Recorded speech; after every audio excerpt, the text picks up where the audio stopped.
and the Director of the Global Institute for Strategic Research. A warm welcome to you, sir. Just first of all, let's just get your first reaction to how all of this has unfolded since Saturday. I think it's been absolutely terrible. We are witnessing probably the genocide of the 21st century now taking place under the watch of the United Nations and everyone else, and now in the direct participation of the so-called civilized world led by the United States. What is going on is absolutely unnecessary.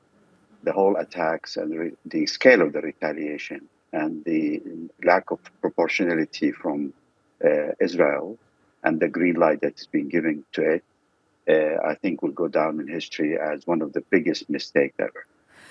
Okay, one of the biggest mistakes ever, as you're saying in your view, and it will go down in history that way. But how can it be stopped? I mean, what can be done to stop the situation you describe?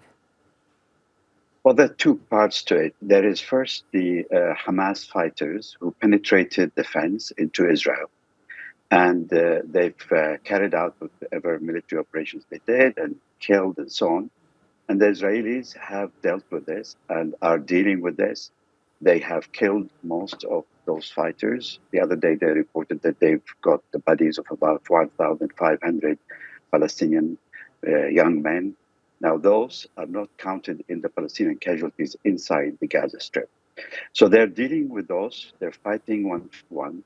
The idea of retaliating to a civilian area, one of the most densely populated places on earth, that has been under their siege for 20 years. They know exactly what goes in and out. They understand the terrain of this place.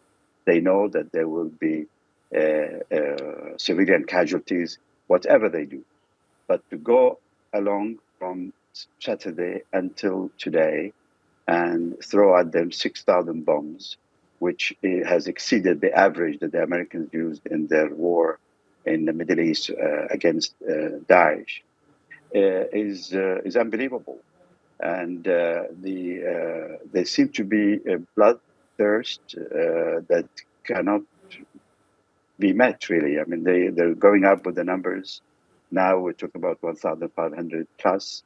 This morning, they have asked half of the population to move to the other half of Gaza. And I think there is much more behind that. And if you have time, I can explain to you what I see as the potential scenarios that are playing on the mind of Netanyahu. Yes, please do so. Well, I think we have to go back to where it all started. There has been many episodes, of course, between Hamas and Israel over the last 16 years or so. Mm-hmm. But this particular episode started when this ultra-nationalist right-wing government came to power with an eye on the annexation of the West Bank and the division of Al-Aqsa Mosque. Hamas repeatedly warned Israel against moving forward with the idea of dividing the Aqsa Mosque and the annexation of the West Bank. The government, this right wing, is determined to do so. And I think even today, with the attack on Gaza, they are still moving forward with the arming of the settlers in the West Bank. This morning, new waves of arms were sent. Yesterday, the same.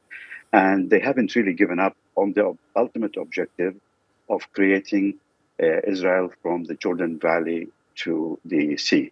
So for them, they see the displacement of the Palestinians as a legitimate target. They want a land without people. They're pushing for that in the West Bank. They're pushing for that in Gaza. And when he says that the Middle East, the face of the Middle East will change, that is what he has in mind. He has in mind pushing the Palestinians yet again on another displacement wave, possibly into Egypt from Gaza. And whatever we do, he will pursue his idea of pushing more Palestinians from the West Bank into Jordan. Okay. Sultan Barakat from Doha, thank you so very much indeed for your expertise and your view on the situation. We appreciate it.